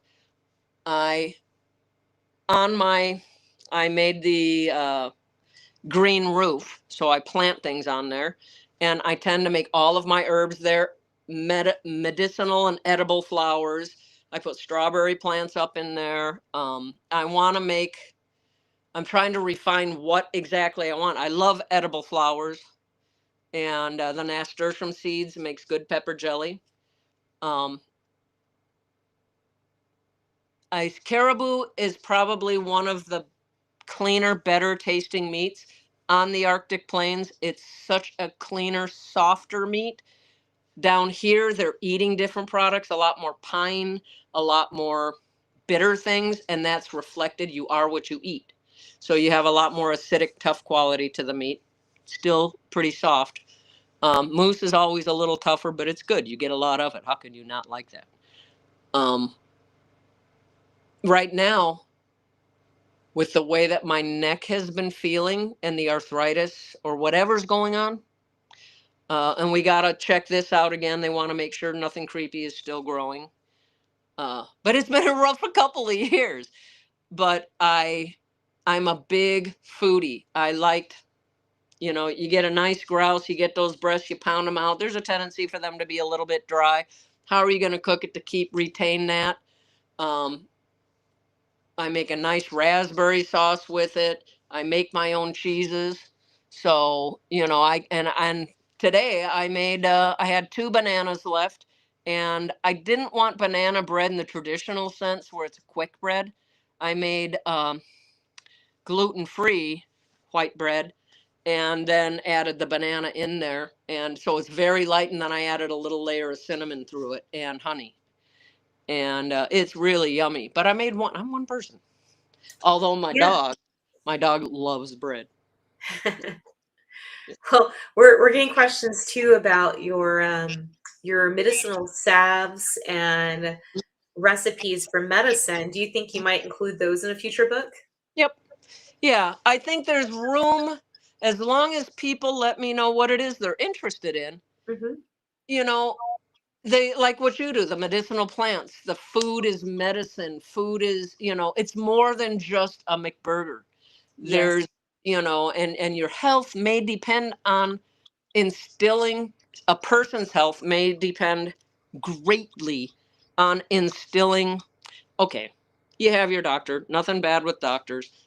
When my kids were little, it got to $500 an appointment. And the doctor, I told my granddaughter, because she has 2 kids now, and one of my granddaughters, and I said, okay. She says, what's the best advice you can give me on like doctors and baby stuff? I said, okay, this is a little aggressive, but not. And she goes, well, I'm not going to hit him. I said, no. But when that doctor comes in, write down your questions ahead of time. But when he comes in, get the chair, set it in front of the door, and sit there. Don't move until your questions are answered. He's got 20 people because they overbook. You're paying 500 goddamn dollars for that time. I need to know this. Why can I not have this? This is kind of fucking weird. What's up with that? And I said, he's going to want to get out, but explain it to him. Hey, we only make enough to barely cover the bills. We're going to have top ramen for 2 weeks because I needed to give you a down payment. Give me back some extra advice. But I said, your baby's butt when you get a rash. What do you have that is, you've got sphagnum moss. Guess what? Antibacterial, antimicrobial. Get it on there. But I think that, like for me, I can't have my neck checked because I can't afford the payments. Don't believe if you look on the internet, I sued for 27 million. I made $1 million an episode. I would have been a co-core the first year, gone the second. How much money do you need? Did I make money on the show? Yes. Did I give a lot of it away? Absolutely. It made my heart happy. I already had a job that paid the bills. But like I said before, money is like manure. If you're not sprinkling it around, encouraging young things to grow, it's not doing what it's supposed to do. Yeah. And but I think if we don't pass down the knowledge of, hey, like I made my own incense. COVID wasn't a respiratory thing. Hmm. How do you get the medicine in your lungs? Well, boil it on the wood stove. Boil it over here. Make incense. Different things you can, get into your lungs that way. Don't go crazy. You don't need a gallon of it. You need a cleaner, pine sol, pine solvent. Pine is naturally antibacterial, antimicrobial, full of vitamin C, all kinds of good and happiness. But it's a cleaner. It's not an episode of Breaking Bad. So yeah, get a recipe and do it right. You know? Yeah, that's right. No, plants are powerful. I mean, so many of our modern medicines were originally discovered in plants. They're plant derived, everything from cancer therapies to pain medication, heart medication. There's so much that nature's offered Yeah, us. and the doctors, the old country doctors are like when I was little, you had the doctor would come to your house. What is wrong with her now? I was sick for a while as a kid. There's 2 years I don't really remember at all. And but you were expected to do a certain amount of stuff at home. Mhm. You know, and grandma, oh, you got an earache? Here. And she'd suck on her pipe and blow it in your ear. And it's like, what the fuck are you doing? You know, and that cures your earaches. And I'm like, well, I'm going to tell you it's gone because that's creepy, you know. But there's a lot of natural cures that were passed down grandma to mom, grandma to mom, grandma to mom, you know, and Love we've that. lost that art just trusting every. You can't go on TV or on the internet without seeing 40 things saying, oh my God, do you have one red dot? You could be dying. Not saying you are, but this will help you. And you're fat too. That's not good. You know, I'm like, well, hold on. And they got like, here's a natural cure. You want to solve your liver problems? Put water in, warm water, turmeric, and honey. And I'm like, what about the pepper? Yes, the pepper. Yeah. That's the You're secret missing to make something. it turmeric absorbed. Absolutely. There's so many incredible traditions with food as medicine, but also, Well, remember you and I talked before yeah. about zooming around and learning Mhm. how your food should taste wonderful so you eat it with your whole body. You know, Yeah. you're it's visual to your eyes. I don't know how many Instagram recipes I have kept that I'm never going to look at again unless it's just to look at the pictures. But and I get a lot of ideas. I'm a big foodie. Yeah. But you can use this and this and it's a great salad, but guess what? It's going to really work on. Uh-oh, we lost Sue for a second. Maybe have a there you are. Okay, we lost Yeah. you for a second. Yeah, everything went down. I wonder I may Got need to enough gas in the tank on your generator? Yeah, I may need to go look at the gas on my tank. Did you You know want what? to I thank? know that producer Rob has a great Fox video. Maybe we can show that in a second if you need to check on Yeah, I anything. need to go check it real quick. Okay. All right. Let's take a look at this awesome Fox video. From I think this is the first Fox video that Sue. Hi, little foxies. Oh, fighting foxes. Guys. Well, this is what happens when foxes want their mom's attention. Hey, you stop. You guys want some snacks?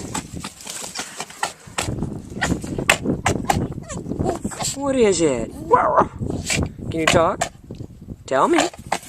Oh.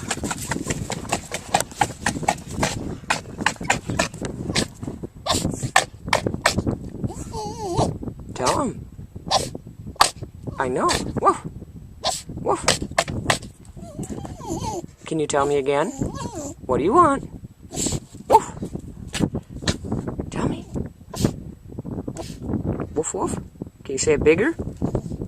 Say woof.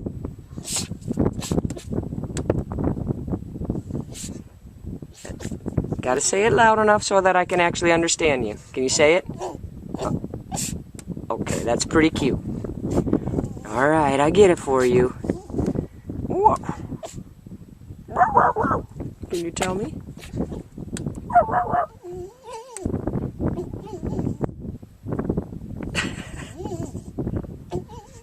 Wow. Can you tell me? Can you tell me? You gonna come look right at me? Tell me. You gotta tell me. Oh. Pretty mellow pretty mellow talk for a baby.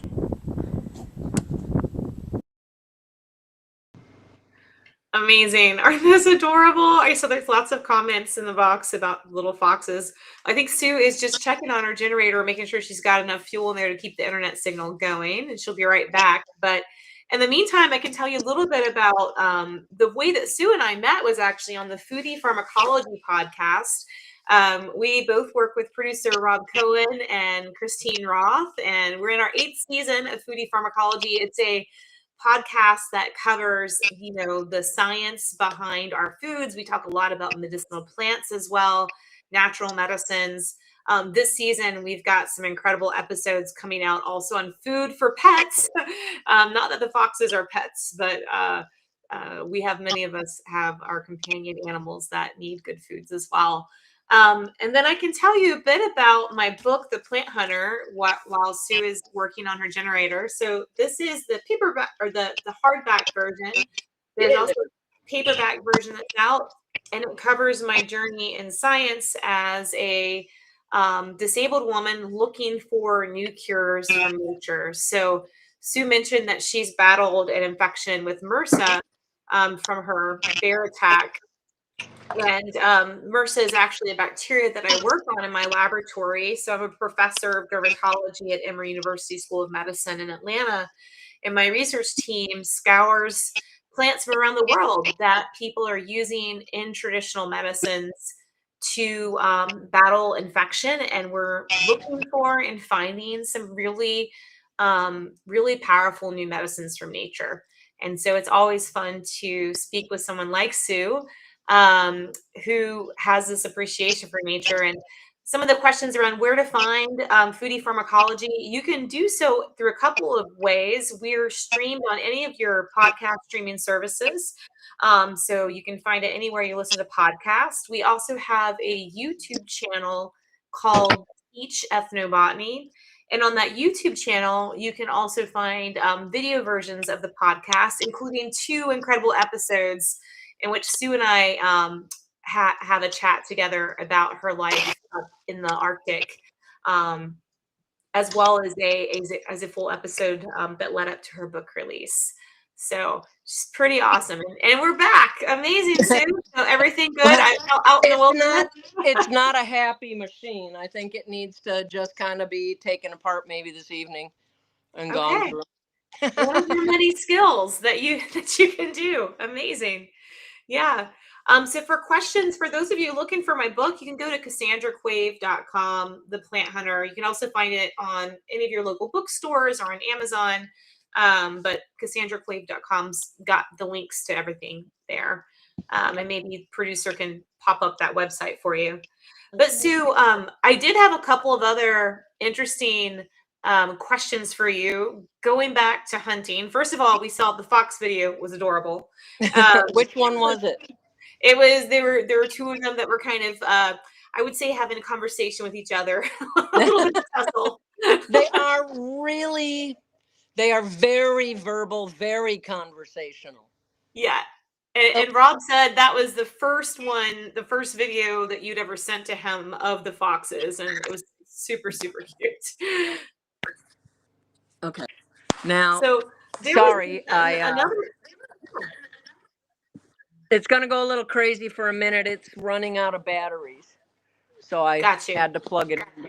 That means I have to find a way to have it sit here with a thing on its hind end.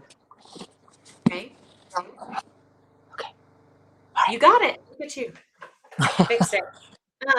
There were a couple other questions I want to make sure we got to, and one goes back to hunting, and I know you're an avid hunter. So folks are wondering, what's your favorite firearm? Like, what are your preferred firearms for hunting different game? Yeah, I mean, it really depends on a lot of factors. It really does. The 30-06, the 7mm are real good on the caribou. 45-70 I bring when I need a little bit more oomph, and it's going to be, you don't want to have, if you're in really brushy, like here, you have a lot of vegetation right there, and if I'm going through the heavy, thick brush, to have a scope, I can't even see past the leaves to let alone pick the animal, so you want something with open sights. Big fan of the Western guns. So the 30-30, well, here, let's see. Nope, that's the 410. I got a 45-70 back here.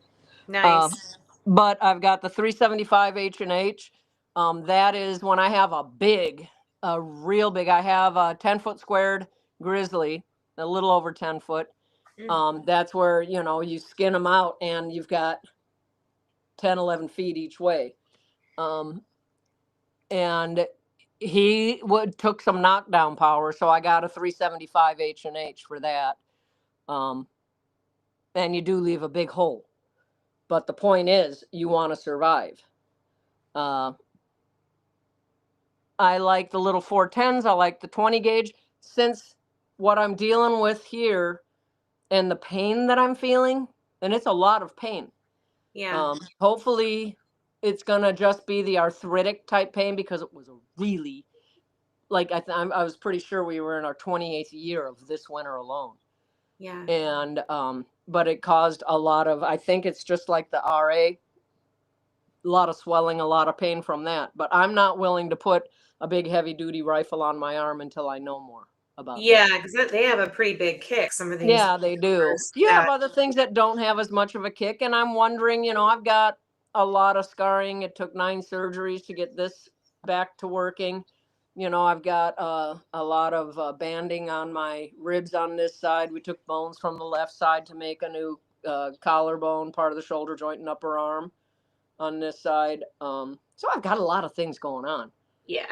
But I wonder, man, there's got to be a way that you can have enough gears and pulleys that I could do archery, and it really is only going to take boink for strength. Yeah. But I need to see the doctor about that, and then I probably people say I have an issue with control. I said, no, dude, as long as I have it, there is no fucking issue. Have you?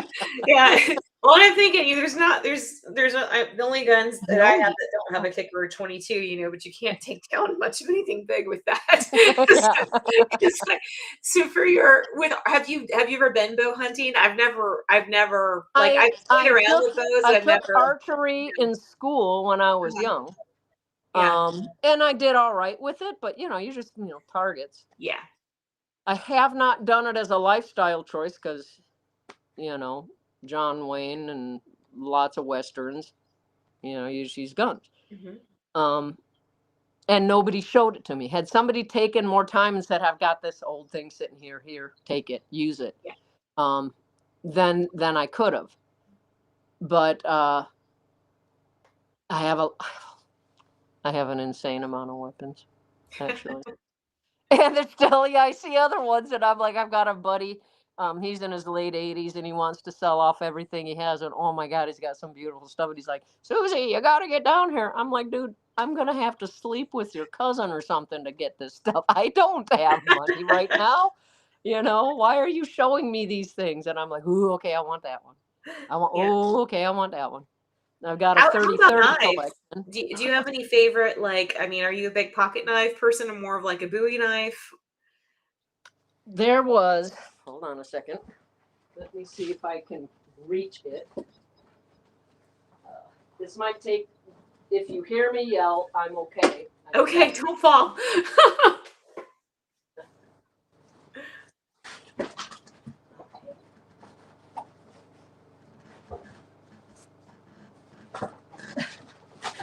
There's a reason I'm going for this particular thing. Okay. Get it?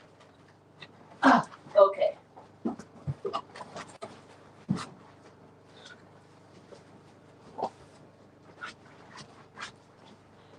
So there's a story, and there's a guy that came out to Kavik. He had been writing, and he's like, yeah, my wife and the kids and I want to come up and hunt. All right. And he's coming from the Midwest, and he's like, yeah, all 4 of us, can we do that? Yeah, here's the plane. You got to pay for your plane. You got to do this. It's this much. And he says, okay.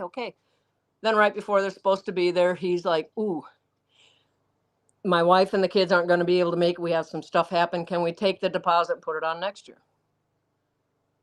Yeah, all right. I understand. Shit happens sometimes. Mm-hmm. And I just had you see on the TV show where I had injections in my feet.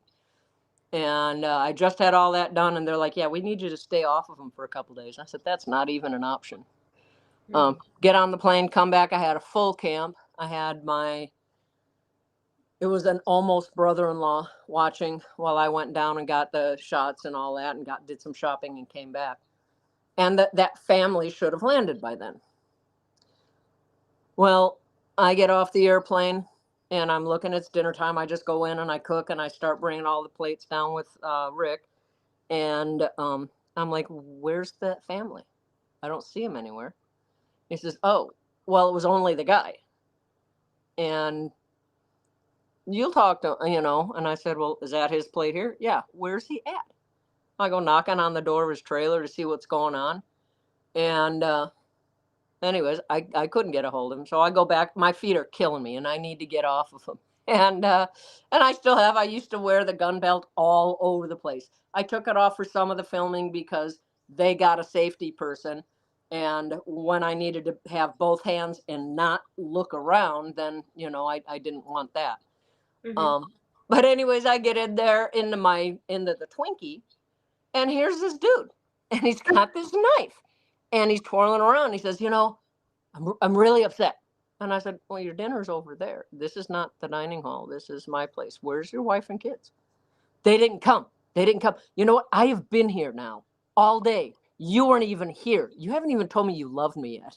And I'm like, what? Uh-oh. And he's twirling this big knife, right?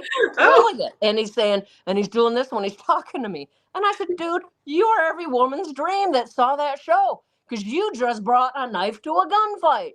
I had SEAL Team 6 out here, and they were going into the refuge. And so I called for them, and they come in. They say, we can make this disappear. And I'm like, no. And he says, I'll just go to my room. It'll be fine. I said, no. I called, and I had a plane come pick him up. And he's like, where's that knife? And I said, you don't have a knife. I do now. I have a knife. I love it. And I'm like, of all the people you picked to fuck with, seriously? Come on. SEAL Team 6 just happened to be there. And, and you're twirling around a knife like that's going to really worry me. What a great souvenir he brought you. I know, so right? Much. And somebody else remembered that story that I talked to, I think it was last week. They said, where's that? And so I had to go and get it. And then I set it aside. So I was like, oh my God, I could tell that story. I mean, it is beautiful. It is beautiful. But very nice. Yeah, but it's like, what the fuck are you thinking? Handcrafted. Do that. But yeah, there was no wife, there was no kids. It was just some crackpot that decided in his head he built something up. So yeah, I have a list that I had the whole time I was up there that, for the most part, maybe you had a couple of toddies or something and you turn into super dick or something. No, just go sleep that off. Don't stop it, And I never mixed personal relationships with work. You cannot. No. The whole reason why I ended up having that weird marriage, you can't be alone, a female alone up here doing it, even though Mike asked me to come out there. Before I got there was a woman, Sammy Superdoc, and she did not mind having libations with some of the crew or, doing extracurricular stuff. And so her reputation was a little tarnished. Yeah. And one day, here comes an airplane full of oil workers and stuff from a whole nother section. And she thought they wanted fuel. She went out there and they beat the shit out of her and gang raped her on the pad. She almost didn't make it. Oh my God. That's why Mike made that rule where, and I told him, I said, no, there's no doubt. I'm pretty tough. Like anybody, your bark might be worse than your bite. We all have egos. But you can put me next to any man. They're built differently. They're stronger in a different way. And if a bunch of them got together, no, it's not going to go real well for me. Yeah. And so, so I understood where he was coming from, but it was like, okay. Not my finest decision, but hey, it all wrapped in to make me who I am today. So I can't fault it. Wow. What a journey. What a life. Well, we are just about at time, Sue. What an incredible story you've shared with us. Thank Well, you thank you. so much. Yeah, and thank everybody for tuning in. Yeah, And go check out mysterycontrol.com. There's t-shirts, there's different things that you can get. That will be expanding. Sue, why don't you do it on your own website anymore? Because Sue needs a little help right now. With Kavik changing, so many medical and family things went on this year. I'm getting older. I'm hurting in weird ways. It's not that I'm like, oh my God, I'm old. I can't do anything. But I need help. And these people, Cassandra, Rob, and Christine at Mystery Control, they're willing to help me, and they're good people. they And are. sometimes you just have to put your Yeah. faith in what's being laid in front of you. If you can try to over control every aspect, you're going to be alone and unhappy and still not be ahead. So I'm going to take a page out of the book that everybody's offering and go see it. If you see something you like, we've got little stone raven wings you can get and put on a necklace. I'll have more heart rocks. I'm going to be collecting a whole bunch of them. But we'll expand on it. Let us know what you want. Pick up a copy of the book there. You get it from Amazon. Yes, you can get it from any store. What trickles down to me is less than 50 cents a book. With Mystery Control, we're not I cut my own hair and I butch it. 10% battery. My phone is not charging. Why is it not charging? Well, we've got lots of options at Mystery Control, so that gives Sue a little bit more support, which is every bit Yeah. helps. And they're And so nice. You know, yeah, I have all the intentions in the world, but I get a little scatterbrained. And like here, I have my phone. I do not have a laptop. I do not have a computer. To try and keep track of everything, I need to have different stuff. I no longer have an income. So, love you, Sue. You're my yeah, hero, there's so inspiration. many Thank you messages so of much. love. Yes, love and good I night. can't see names, but I know you all. Yes, And thank amazing. you for. None of us wanted to hear that Kavik went by the wayside. And it's not by the wayside, it's just not by my side. Wish the new people well. Hell, maybe it's going to be just fantastic in a whole new way. Sometimes a fresh look, a fresh pair of eyes is what it needs. But they need to be. It needs to be people that understand a heavy duty oil and gas, Yeah. and that's not me. I'm like, oh my God, look at the foxes. You're up to your next great adventure, Sue, and we Yeah. are going to be eagerly waiting, cheering you along, ready to read the next chapter in your Yeah. book and get some of those awesome recipes. So Mm-hmm. I want to thank you guys. Thank you all for tuning in tonight. Thank you again Mwah. to Rob Cohen and Christine Roth for putting on this great event tonight. Yeah. Head over to Mystery Control, pick up a book. These make great gifts as well, by the way. Very inspirational reading, as you all know, and some of the amazing artwork, necklaces, totes, t-shirts, lots of goodies there. So Yeah. thank you all for tuning in, and we'll be along cheering in the sidelines Thank soon. you, everybody. You've been there a lot of years with me, and I got a lot of years left. Let's do it together.